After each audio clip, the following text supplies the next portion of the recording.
प्रिय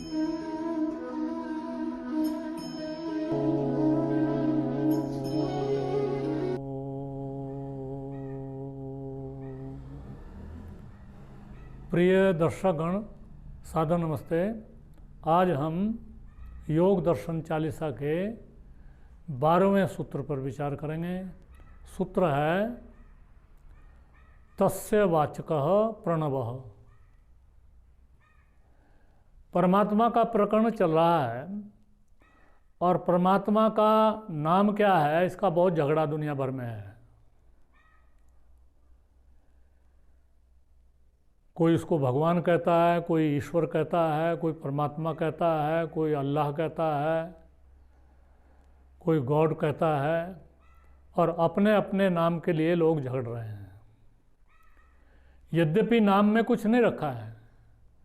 पानी का नाम पानी है, पानी का नाम जल है, वाटर है, आब है। इससे कोई अंतर नहीं पड़ता। जो पानी का स्वरूप है वो तो वो एक ही है, और जो पानी का कार्य है वो भी एक है, प्यास बुझाना। इसी प्रकार से परमात्मा एक ही है, उसका नाम कुछ भी हो।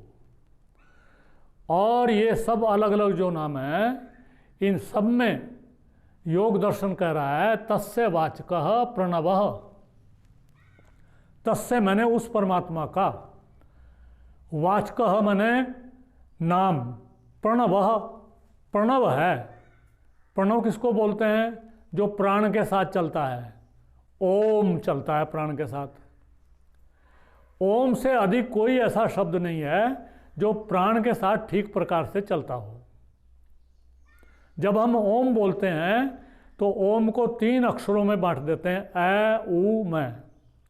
जब हम ऐ बोलते हैं तो हमारी नाभि पर दबाव पड़ता है, ऊ बोलते हैं हमारे हृदय पर पड़ता है, और मैं बोलते हैं तो हमारे मस्तिष्क में ये शब्द भर जाता है।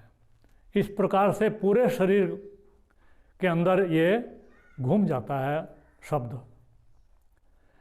और गूंगा व्यक्ति भी ओम बोल सकता है, और कोई नाम गूंगा व्यक्ति नहीं बोल सकता। राम बोले, कृष्ण बोले, अल्लाह बोले नहीं बोल सकता, इस नाम को बोल सकता है। इसलिए ये भी माना जाता है, और केवल हम वैदिक धर्म ही नहीं, सिख संत भी इस बात को मानते हैं कि ओंकार से ही सृष्टि की उत्पत्ति हुई है। एक ओंकार को सिख संत मानते हैं। और दूसरे जो मतांतर भारत में हैं, बौद्ध हैं या जैन, वो भी ओम को मानते हैं। और बाहर के जो ईसाई और मुसलमान हैं, वो यद्यपि सीधे तो नहीं मानते, लेकिन मुसलमान, जैसा कि उनकी सारी भी बातें हमारे से उल्टी हैं, हम बाएं से दाएं को लिखते हैं, वो दाएं से बाएं को लिखते हैं। उसी प्रकार से हम ओम पहले लगाते हैं, और वो कोई आयत वो समाप्त करते हैं तो बाद में बोलते हैं आमीन। ये आमीन बिगड़ के बना है ओम से ही। पता नहीं लाखों करोड़ों सालों में बन गया, भाषा अरबी बन गई।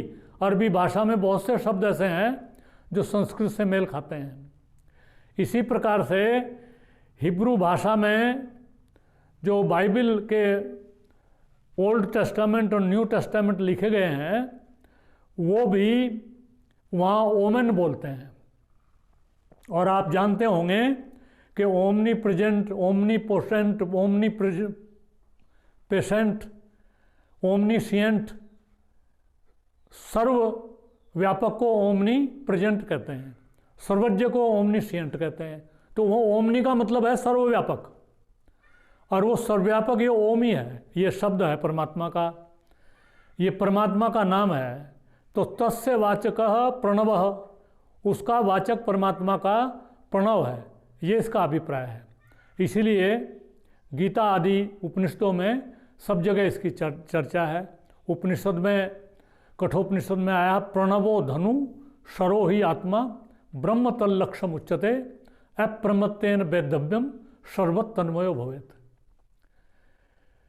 कि परमात्मा का नाम जो ओम है वो धनुष है, और शरो ही आत्मा, और आत्मा बाण है, और ब्रह्म तल्लक्ष्य से ब्रह्म उसका लक्ष्य है। तो अप्रमत्त होकर के, आलस्य रहित होकर के वेदन करो, और इस प्रकार से हम आत्मा का वेदन कर सकते हैं, आत्मा को परमात्मा से मिला सकते हैं। ब्रह्म तल्लक्ष्यम उच्यते। ओम इति एकाक्षरम ब्रह्म व्याहरण माम अनुस्मरण ये प्रयाति तंजन देहम स याति परमाम गतिम। ये गीता में कहा है ओम के बारे में। और यजुर्वेद के भी 40वें अंतिम अध्याय में ओम कृतो स्मर, क्लबे स्मर, कृतम स्मर। हे कृतो, हे आत्मा, ओम स्मर, ओम का स्मरण कर, और अपने किए हुए का स्मरण कर, और तुझे क्या करना है उसका स्मरण कर। और परमात्मा का नाम यहाँ पर ओम बताया गया है। तो सारे वेद पुकार पुकार कर कहते हैं कि ओम ही परमात्मा का निज नाम है। देशी भाषा में भी एक कहावत है, ओम नाम सबसे बड़ा, इससे बड़ा न कोई, जो इसका स्मरण करे शुद्ध आत्मा होए। तो ऐसे करके यहाँ योग शास्त्र में भी, योग दर्शन में भी ओम को परमात्मा का नाम बताया गया है।